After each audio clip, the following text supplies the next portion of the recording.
आज हम बात कर रहे हैं नवें भाव में राहु। मतलब जो नवा भाव होता है तो उसमें कौन सा नंबर आता है? 9 नंबर गुरु का होता है, गुरु की राशि का, मतलब हम बोल सकते हैं धनु।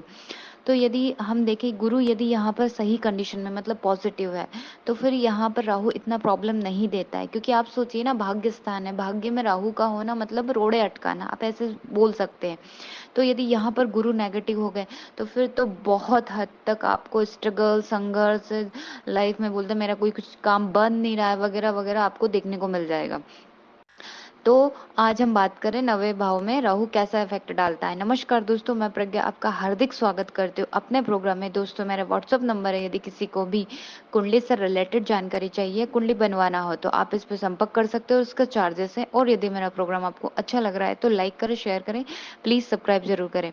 मतलब यहाँ देखें कि यदि गुरु पॉजिटिव है तो फिर तो इतना इफेक्ट नहीं डालेगा, खासकर आपके बोल सकते हो पिता या फादर की हेल्थ में हम बोल सकते हैं। यदि ये नेगेटिव है राहु, यहाँ पर गुरु भी नेगेटिव हो रहा है, मतलब जिसको बोलते हैं भाव कारक, तो फिर यहाँ पर हेल्थ इशू भी आपको देखने मिल जाएगा।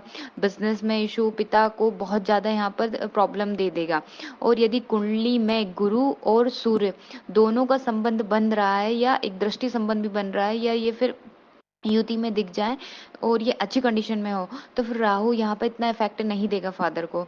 यदि नहीं है, जैसे शनि और सूर्य का कॉम्बिनेशन बन जाता है, तो फिर यहाँ पर देखें तो राहु काफी हद तक इफेक्ट डालेगा। बहुत ज्यादा नुकसान देखने को मिल सकता है ऐसे। और ऐसे बंदे को हमेशा दूसरे के धर्म की कुछ भी आलोचना नहीं करना चाहिए। वो जो जो भी धर्म है उन सबको रिस्पेक्ट करना चाहिए। और हो सके तो धर्म के लिए आप रोज मंदिर जाए, और यदि आप मंदिर जाते हैं तो फिर यहाँ पर अच्छा माना जाता है राहु को। और इसके साथ ही हम देखिए विदेश से रिलेटेड नवम भाव होता है, हम फॉरेन से भी देख सकते हैं। तो विदेश से रिलेटेड आप यदि जॉब, अपनी पढ़ाई, हायर एजुकेशन भी आप यहाँ से देख सकते हो, वो अच्छा कर देता है। मतलब विदेश में और भी यदि इसमें और भी योग बनते हैं विदेश से रिलेटेड, यदि जॉब के, पढ़ाई के, तो फिर बहुत ज्यादा पैसा वहां पर जाके कमाते हैं। और इसके साथ देखें कि यहाँ पर हेल्थ इशू, और ये हम बोल सकते हैं फादर को, इनको तो देखने को ही मिलेगा। इसके साथ भी हम देखें कि नवम भाव का जो राहु होता है वो घटनाएं मतलब ऐसी सडनली देता है कि कभी कभी अचंभा ही हो जाता है। मतलब कई बार आपको ऐसा लगता है कि मुझे मेरा भाग्य के साथ नहीं मिलता, पर एंडिंग में वो मिल जाता है। अमूमन बचपन में ये चीजें नहीं होती, पर अब एक यंग एज आने के बाद धीरे धीरे जैसे आप यंग होते जाते हैं और अपनी मेच्योरिटी की तरफ बढ़ते चले जाते हैं, तो राहु यहाँ पर अच्छा रिजल्ट देने लगता है। और इसके साथ ही मतलब पैसे की अहमियत आपको बचपन से ही समझा दी जाती है कि पैसे क्या होता है, कैसे कमाते हैं। मतलब बहुत अहमियत डीपली जाके आप पैसे के बारे में जान जाते हैं उसी एज में। और इसके साथ ही हम देखें कि आपके सपोर्ट में कोई ना कोई रहता है, आपको हमेशा कहीं ना कहीं से कोई ऐसा सपोर्ट मिल जाएगा जो आपकी लाइन क्लियर कर देगा, आपको मार्गदर्शन दे देता है।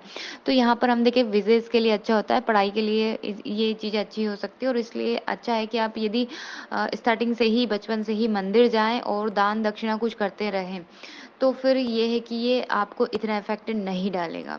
नवम भाव का राहु होता है जो इसके कुल मायने में देखें हम तो रोड़े अटकाता है लाइफ में, भाग्य में। तो उसी चीज को यहाँ पर है कि आप धर्म से ही जुड़ जाइए। तो वो क्या, धर्म यदि हम किसी को बोल सकते हैं सरेंडर कर देते हैं या उन पे जुड़ जाते हैं, तो वो चीजें काफी हद तक कम हो जाती हैं। धन्यवाद दोस्तों।